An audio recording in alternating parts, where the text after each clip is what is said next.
Salve Maria Imaculada! Hoje eu vou estar lendo o sexto capítulo, tá? Do livro do Catecismo da Total Consagração à Santíssima Virgem. E eu disse que o sexto era muito grande, só que porque eu me confundi aqui.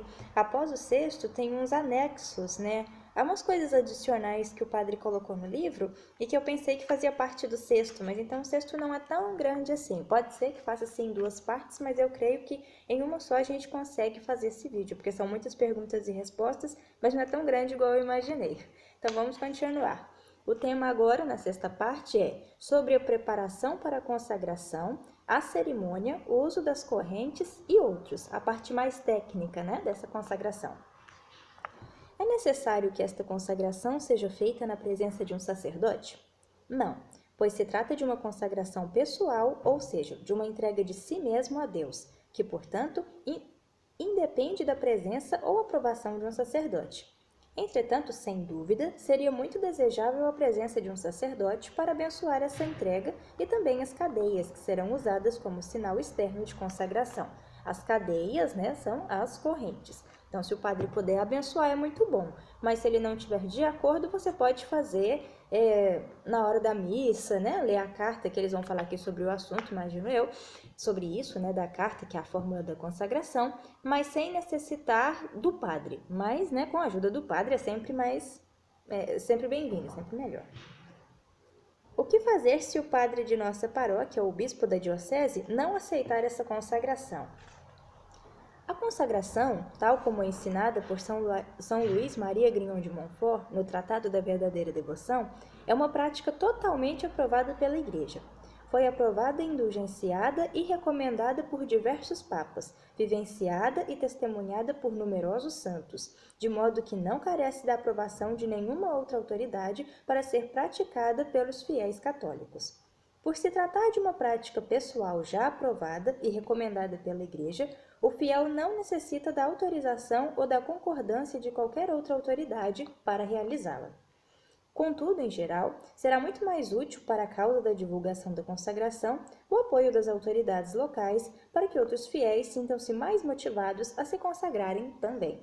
Então, não é obrigatório, mas se os sacerdotes aceitarem essa consagração, fica melhor para que se espalhe mais, né, a respeito da consagração, assim como Nossa Senhora deseja, né, que muitas almas sejam consagradas a ela. Para a consagração ser válida, é necessária a assinatura de um sacerdote na fórmula de consagração, que seria a cartinha? Não. Para uma consagração ser válida, não é necessária a assinatura de um sacerdote. Mas caso haja um sacerdote que acolha e abençoe, este poderá assinar como testemunha. Entretanto, não se trata de algo essencial ou necessário. A minha carta, né, a minha fórmula, tem a assinatura 3 vezes que eu renovei a consagração pelo mesmo padre. Mas não são todos os padres, às vezes, que vão querer assinar. Então, não tem problema, você não deixa de ser consagrado por não ter conseguido a assinatura, tá bom? Essa total consagração tem que ser feita na missa ou pode ser feita fora da mesma? É mais adequado e recomendável que se faça na Santa Missa, após a comunhão, em ação de graças. Naquele momento em que depois que nós recebemos a Eucaristia, a gente vai rezar um pouquinho, né, fazer uma adoração eucarística, é nesse momento que nós lemos a carta quando a gente vai se consagrar. Mas também poderá ser feita fora da Santa Missa, diante de uma imagem de Nossa Senhora. Se foi uma data mariana que não houver missa, de frente à imagem de Nossa Senhora, vocês podem ler essa carta. Isso daqui eu não sabia, mas eu só achava que devia ser mesmo em uma Santa Missa. Mas é porque, geralmente, quando são essas datas marianas, tem missas solenes, né? Então, sempre tem missa. Raramente vai ter alguma data que não vai ter missa, é quase impossível. Mas se aconteceu, se vocês não puderem ir, de frente a uma imagem de Nossa Senhora, vocês podem se ajoelhar e ler a fórmula da consagração. Bom saber. A total consagração poderá ser feita em qualquer momento da missa? Não. A consagração só poderá ser feita após a comunhão e a ação de graças. Então, se faz a leitura da fórmula, se assina e, se for o caso, o sacerdote abençoa e faz a imposição das cadeias. Quando é a primeira vez, né? As cadeias, como eu já falei, são as correntinhas. Quando é a primeira vez, o padre pode abençoar antes de ser colocadas em você, no braço ou na perna, onde vocês quiserem, né? Mas no pé, né? Que muitas pessoas colocam no pé. E eles falam aqui, né, que tem que ser depois da comunhão, depois que você comungar, como eu disse, naquele momento em que você está fazendo a sua adoração pessoal a Jesus Cristo. Quando se faz a consagração com o acolhimento do sacerdote, como deve ser a cerimônia? A cerimônia deve ser digna como manda a Santa Igreja e prescreve o missal romano. Pode-se, se a liturgia do dia permitir, dar um acento mais mariano, especialmente se for alguma festa de Nossa Senhora, né? Algumas leituras de Nossa Senhora, coisas do tipo, mas a Igreja Católica já faz isso mesmo. Se possível, que a igreja esteja bem ornamentada, com flores naturais, e que o sacerdote use todos os paramentos como prescrito no missal. Se possível, os consagrados permanecem juntos nos bancos mais centrais ou mais adiante possível, né? Tipo, os demais fiéis ficam atrás. No Brasil acontece muito isso. As pessoas que vão renovar ou se consagrar ficam nos bancos da frente, porque fica mais fácil. Participa-se da missa normalmente com piedade, devoção e profunda adoração a Deus Nosso Senhor, como é o normal, né, de todo cristão católico. No momento do ofertório, os consagrandos poderão levar rosas a Nossa Senhora. Então, aí já depende, né? Se o padre der a abertura, essas coisas podem acontecer. Mas se não acontecerem, como já foi falado, não é por isso que vocês não vão ser consagrados a Nossa Senhora, porque faltou alguma coisa, né? Porque essa consagração é mais espiritual, tem que ser mais a sua sinceridade, é o que mais importa, e não as coisas que acontecem ao redor. Mas se tiver esses ornamentos, se tiver essas pequenas delicadezas, né, para Nossa Senhora, é sempre bom, quanto mais melhor. Mas se não tiver também, não tem problema. Aqui eles dizem, terminada a leitura da fórmula, se apagam as velas e cada um deve assinar a fórmula da consagração, como que passando a escritura da própria vida e de tudo que possui a Nossa Senhora. É como se estivesse, de uma forma muito simplória que eu vou falar agora, mas para vocês entenderem, como se fosse um contrato. E vocês leem aquele contrato e assinam e falam, a partir de agora tudo que é meu é de Nossa Senhora. Né? De uma forma meio fria de falar, mas é para ficar mais fácil para vocês entenderem. Eu pulei uma parte aqui. Usa-se o método ensinado por São Luís de Montfort para se comungar com mais fruto. Após a comunhão e ação de graças pessoal, se acende as velas, isso eu não sabia também, estou aprendendo aqui agora com vocês, que cada um deve portar para indicar que será feita a renovação das promessas do batismo, e se procede à leitura da fórmula de consagração, que já deve estar impressa. No caso da vela aqui, quando eu renovo a minha consagração, eu não utilizo a vela, tá, gente? Mas se vocês puderem, né, é bom, porque as promessas do batismo, né, renovando as promessas do batismo, então a vela lembra o nosso batismo. E a fórmula da consagração, eles falam aqui que já tem que ser impressa ou pode ser escrita à mão, tá bom? Vocês podem encontrar na internet, eu tenho aqui links em alguns vídeos que eu fiz que tem a fórmula da consagração na internet e vocês podem ou copiar à mão ou imprimir. De qualquer das maneiras é válido. Uma vez assinadas as fórmulas, o sacerdote irá dar a bênção nas cadeias e aspergir as mesmas, e aos neoconsagrados se pode fazer um breve canto de ação de graças. Então, tudo isso são coisas a mais que pode ter, né? Se for uma missa mais solene, geralmente as tridentinas têm mais essa coisa, né? Então, se caso não houver, não tem problema nenhum, tá bom? Seguem-se os ritos finais ordinários da Santa Missa, né? Aqueles normais mesmo, que tem a bênção final. Depois dessa parte, segue-se normal, como sempre. Se o sacerdote quiser assinar como testemunha, poderá fazê-lo após a Santa Missa, tá? Não no momento da missa. Vocês pedem para o padre assinar, se ele quiser, no final da missa. Também neste dia, pode ser também em dia próximo, conforme aconselha São Luís no Tratado da Verdadeira Devoção, se oferece a Nossa Senhora algum tributo ou presente. Pode ser também em dia próximo. E no caso, a gente faz, eu aprendi assim, né? Nós, um dia antes da consagração, oferecemos algum tributo para Nossa Senhora. Pode ser acender uma vela em honra a Nossa Senhora, fazer um jejum em honra a Nossa Senhora, rezar um rosário em honra a Nossa Senhora, alguma coisa que seja feita de coração em honra a ela, e a gente faz, né? Um dia antes da consagração. Qual oração para a bênção ou imposição das cadeias os sacerdotes poderão utilizar na cerimônia de consagração? Na cerimônia de consagração, o sacerdote poderá utilizar a seguinte fórmula ou outras semelhantes para fazer a bênção e imposição das cadeias. pode dizer: nossa proteção está no nome do Senhor, que fez o céu e a terra. O Senhor esteja convosco, Ele está no meio de nós. E a bênção, né, que eles dão uma sugestão. Abençoai, Senhor, estas cadeias que os vossos filhos aqui apresentam para sinalizarem sua entrega total a vós por meio de sua Mãe Santíssima. Fazei, Senhor, com que todos aqueles que a usarem com fé e devoção, de acordo com a vossa lei e vontade, alcancem a graça da libertação das cadeias de todos os vícios e pecados e se unam mais perfeitamente a vós com laços de amor por meio da Santíssima Virgem. Vós que viveis com o Pai na unidade do Espírito Santo. Amém. Essa parte eles dizem que o padre pode falar assim, tá bom? Imposição. Recebam estas cadeias que voluntariamente quisestes usar e trazer durante vossa vida como símbolo de vossa total entrega e de vossa escravidão de amor à Santíssima Virgem Maria, nossa Mãe, Mestra e Rainha, e por meio dela Jesus Cristo, nosso Senhor, para que por meio dela ele vos receba e vos guarde bem em seu santíssimo coração, já aqui nesta terra, e por suas mãos vos acolha quando entrares na eternidade. Amém. São orações que o sacerdote pode fazer na hora da imposição das cadeinhas, mas por que nós estamos explicando isso aqui? É porque esse catecismo vale até para os sacerdotes, que às vezes têm dúvidas em saber, por exemplo, ele não é consagrado a Nossa Senhora, mas tem paroquianos seus que serão consagrados, e ele quer saber a respeito. Então, para saber também o que ele vai dizer, o Padre Rodrigo Maria também fez essa explicação mais voltada para os sacerdotes. Muito bom. O que acontece e como deve ser o tributo que São Luís de Montfort diz que se deve oferecer a Nossa Senhora no dia de consagração? O tributo ou presente que São Luís diz que se deve oferecer a Nossa Senhora no dia da consagração pode ser qualquer oferenda, penitência, renúncia, ato de caridade, etc., desde que feito de todo o coração. Como eu falei, né, pode ser qualquer coisa que você queira fazer em honra a Nossa Senhora, mas que seja feito de todo o coração.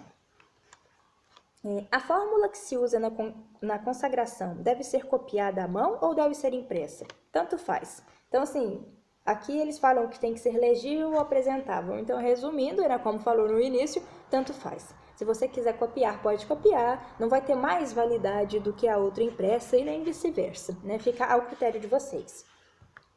Quando alguém se consagra por este método no dia de alguma festa de Nossa Senhora, se diz que a pessoa se consagrou, por exemplo, a Nossa Senhora Aparecida, a Nossa Senhora de Fátima, a Virgem de Guadalupe ou outros títulos? Quando se consagra por este método, se consagra simplesmente a Nossa Senhora, e não a algum de seus títulos específicos, ainda que seja na data de uma festa mariana, que geralmente a gente faz assim. Então não quer dizer que você é consagrado só, por exemplo, faz no dia 12 de outubro, eu sou consagrado a Nossa Senhora Aparecida. Não, você é consagrado a Nossa Senhora, Ela tem vários títulos dependendo do local onde ela apareceu ou do dogma. Porém, é a mesma Nossa Senhora. Então, você é consagrado a Nossa Senhora em qualquer título que seja. É obrigatório o uso da cadeia para quem se consagra? O uso das cadeias não é obrigatório, mas muito recomendado, pois uma vez abençoadas, são sacramentais, que nos alcançam graças e proteção. No caso, sacramentais, para quem não sabe, é tipo um escapulário, é um sacramental, uma medalhinha de São Bento é um sacramental, a medalha milagrosa, aqueles colarzinhos com a medalha milagrosa, é um sacramental, tem pessoas que usam como broche. Então, abençoado pelo padre, essa corrente também se torna, e lembra a nós da nossa consagração, que sempre que a gente olhar para ela, nós vamos nos ligar, lembrar que a gente deve mesmo todo aquele respeito, toda aquela força por causa de Nossa Senhora, porque somos consagrados a ela. Até evita às vezes que nós cometemos pecados, porque quando nós olhamos, nós lembramos e às vezes deixamos de fazer alguma coisa que poderia não ser bom, aos olhos de Deus e da Virgem Maria. Então não é obrigatório, mas é recomendável usar. Se tiver como usar, é bom. Eles falaram até que torna-se um marketing, entre aspas, de Maria e da total consagração a ela. Marketing no sentido da divulgação, porque aí a partir desse momento, outras pessoas que tiverem com essa corrente vão perguntar qual o motivo disso, e aí você pode falar da consagração. Então, isso se espalha mais quando nós temos algum sinal, que faz as pessoas prestarem, às vezes, até mais atenção a isso. O uso das correntes como um sacramental e sinal externo da consagração é algo aprovado pela Igreja? Toda a doutrina, bem como as práticas ensinadas por São Luís Grignon de Montfort, no Tratado da Verdadeira Devoção, e demais escritos seus, foram aprovadas pela Igreja e declarados isentos de erros, pelo Papa IX, no dia 12 de maio de 1853. O uso das cadeias é recomendado pelo Santo de Montfort no Tratado da Verdadeira Devoção. As cadeias de ferro foram utilizadas por vários santos como sinal e testemunho de sua total entrega. Então, sim, né, a Igreja aprova. Onde devemos usar a corrente? Poderemos usar as correntes no punho, né, como eu, no tornozelo, no pescoço ou na cintura, né, em forma de colar. Às vezes as pessoas colocam na cintura, às vezes no tornozelo, né, que é ali na canela. Então, onde vocês acharem que é mais confortável, né? No caso, existem algumas pessoas que não podem usar. Por exemplo, alguém que trabalha na área médica e não pode usar, mas gostaria de se consagrar a Nossa Senhora. Como não é obrigatório o uso, vocês podem se consagrar não usando e serão consagrados a Nossa Senhora da mesma maneira. Como devem ser as correntes? De qual espessura? De que material? Como descrito no tratado, as correntes devem ser simples, de ferro, não de ouro ou de prata, mas humildes. Então, assim, a espessura, a grossura, isso tanto faz, mas tem que ser algo simples e humilde, né? Porque não é uma bijuteria, não é uma joia, né? É para nós nos lembrarmos da nossa consagração.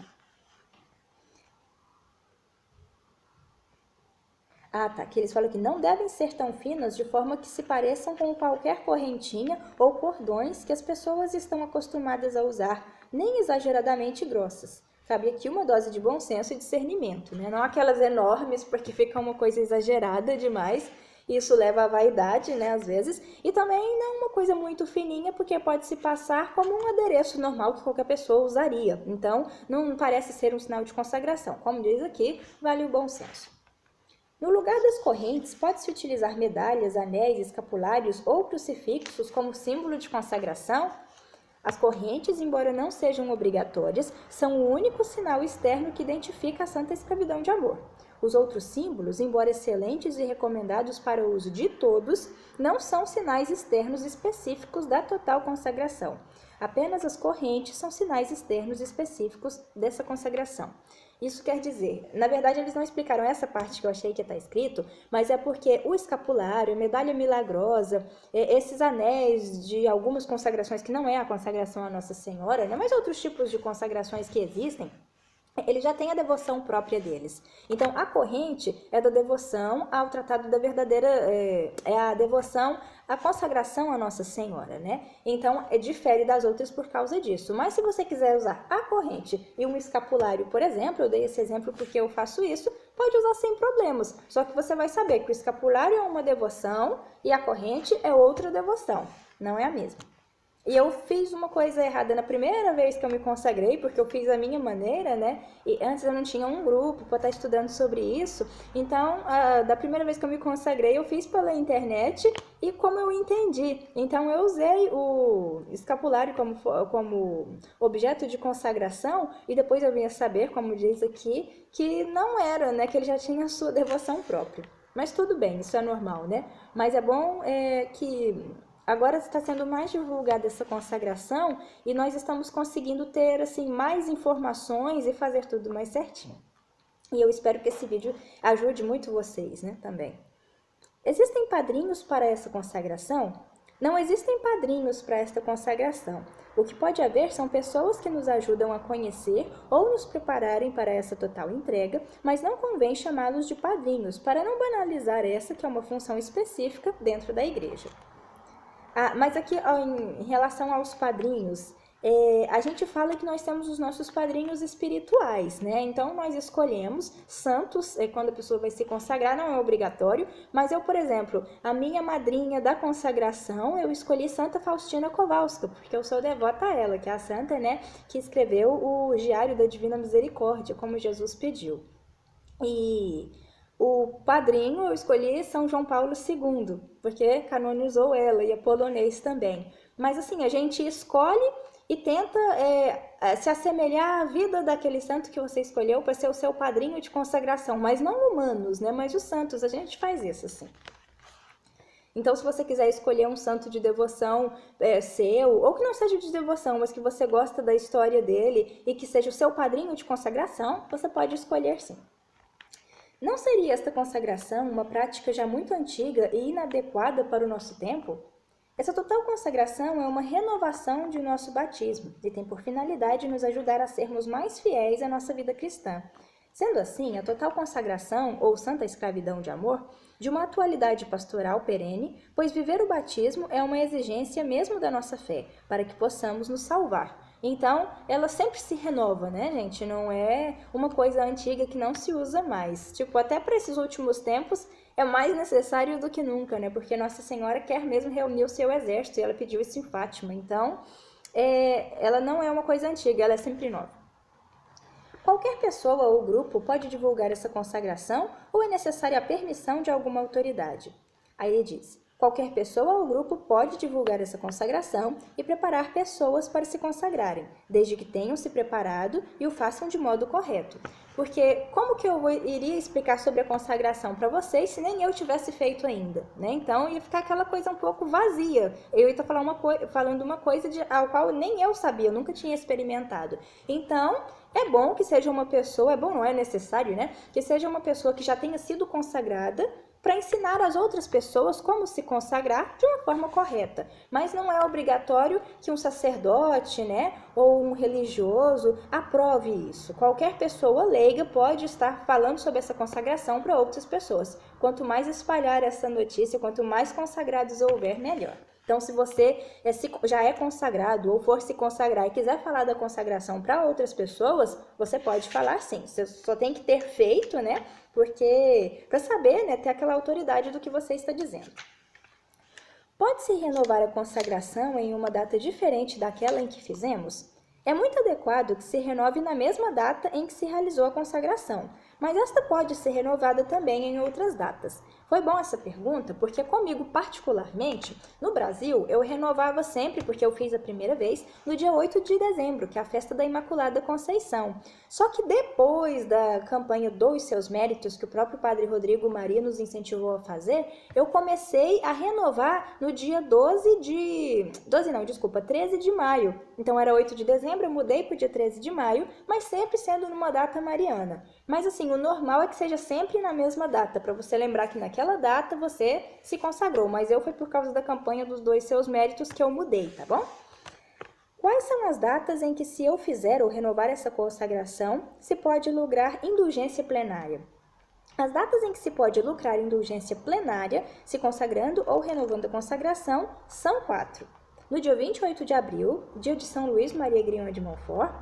No dia 25 de março, solenidade da Encarnação do Verbo. No dia 8 de dezembro, solenidade da Imaculada Conceição. E 1º de janeiro, solenidade de Santa Maria, Mãe de Deus. Então, dia 8 de dezembro, olha, tem a solenidade da Imaculada Conceição, ganha-se indulgência plenária. E para quem não sabe o que é indulgência plenária, é assim: nós nos confessamos, e quando nós nos confessamos, os nossos pecados são perdoados, porém ainda não são apagados, né? Então, nós vamos pagar no purgatório por estes pecados que foram confessados, né? Porém, não foram apagados. Mas se caso você ganhar a indulgência plenária, os pecados confessados, tá? Somente os confessados, serão apagados do seu livro da vida. Então, você não vai purgá-los, tá bom? Então, você não passa por causa destes pecados pelo purgatório, só pelos que você não confessar, né? Então, é bom sempre se confessar e confessar bem, por causa que esses pecados, se nós recebemos indulgência plenária, eles são apagados. De que forma a difusão da Santa Escravidão a Maria pode tornar uma paróquia ou comunidade mais fervorosa? A difusão da consagração em uma comunidade ou paróquia a tornará mais fervorosa na prática religiosa, na oração, na frequência aos sacramentos, nas práticas de piedade, bem como na vivência de todas as virtudes, no sentido que, na medida em que seus membros se entregam totalmente ao governo de Maria Santíssima, aprendem com essa boa mãe a fazer melhor todas as coisas. Ela nos molda isso, né? Não é que nós fazemos melhor as coisas, mas Nossa Senhora nos atrai, nos incentiva a fazer melhor as coisas. Com o tempo, passam a ter uma consciência maior da vida espiritual, de forma a compreender muito melhor o que é uma Santa Missa e como dela participar. a importância da confissão, a grande necessidade da oração e tudo o que é útil para se viver na graça e se salvar. Essa consagração, nós somos escravos de Nossa Senhora, mas acaba que nós ganhamos muito mais do que doamos, né? Por causa que nós conseguimos ter um entendimento muito maior pela leitura do tratado, pela constante oração, né? Que nós aprendemos a ter. Então, Nossa Senhora mesmo vai moldando a gente. Não é que nós, de uma hora para outra, conseguimos, né, nos tornar santos, mas Nossa Senhora ajuda bastante. É possível que uma pessoa que não saiba ou não possa ler venha fazer esta consagração? Sim, é possível, desde que haja quem a instrua no conhecimento da verdadeira devoção, de modo que possa ter uma ideia clara do que esta consagração significa, para fazê-la consciente. Poderá também escutar o tratado em áudio e, igualmente, escutar as meditações para cada dia de preparação, bem como acompanhar as orações. No dia, poderá repetir a fórmula da consagração lida por alguém. Então, Nossa Senhora, ela não ignora as pessoas, né, que são analfabetas. Elas também podem se consagrar. E eu me lembrei, por essa pergunta, né, que a minha avó, não que ela não saiba ler, mas ela tem dificuldade a ler letras muito pequenas. Então, ela dizia para mim, né, porque eu falei para ela se consagrar também, e ela queria, mas ela disse que não conseguia ler o tratado. E eu todos os dias ia na casa dela e lia um pouquinho do tratado para ela. Então, foi isso, em áudio, né, ela acabou escutando. Mas, então, Nossa Senhora não exclui ninguém. Se não se renovar a consagração a cada ano, ela perde a validade? Esta consagração é perpétua e não possui data de validade. Ainda que não se renove, a consagração continua a valer igualmente e nossa pertença a Deus e à Santíssima Virgem, na condição de escravo por amor, continua a mesma. A importância de se renovar anualmente a consagração, realizando os exercícios espirituais, é para que nós possamos sempre reavivar a consciência de nossa total entrega, a fim de que possamos vivê-la melhor. É como o nosso batismo. Se a gente não renovasse as promessas do batismo, o nosso batismo era válido do mesmo jeito, mas nós renovamos para relembrar, para reforçar aquela ideia de que devemos, né, ser santos. Então é isso, o nosso 6º capítulo, a 6ª parte, acabou, não precisou fazer duas, né? Foi até pequeno, eu imaginei que ia ser maior. E nós temos as considerações finais e anexos, que eu vou dar uma olhada, e se eu ver que tem coisas muito importantes, eu vou estar aqui passando para vocês também, nessa mesma playlist, tá? Do Catecismo da Total Consagração. Então é isso, pessoal. Eu espero que vocês tenham gostado muito, que aprendam muito com esse catecismo. Não digo comigo, porque eu também aprendi muita coisa aqui, mas com o catecismo. E se quiserem adquirir o livro para vocês mesmos estarem dando uma olhada, não quiser somente escutar, eu vou deixar na descrição o link da loja, tá? Onde vocês podem ver este e outros livros do Padre Rodrigo Maria. E ontem eu fiz uma pergunta a eles, né? Eu vou ver se eles vão me responder. Se para pessoas que moram fora do país, como que nós adquirimos, né? Se eles enviam para fora. Então, depois que eu souber a resposta também, em alguma oportunidade, eu venho aqui e falo para vocês, tá bom? Salve Maria Imaculada!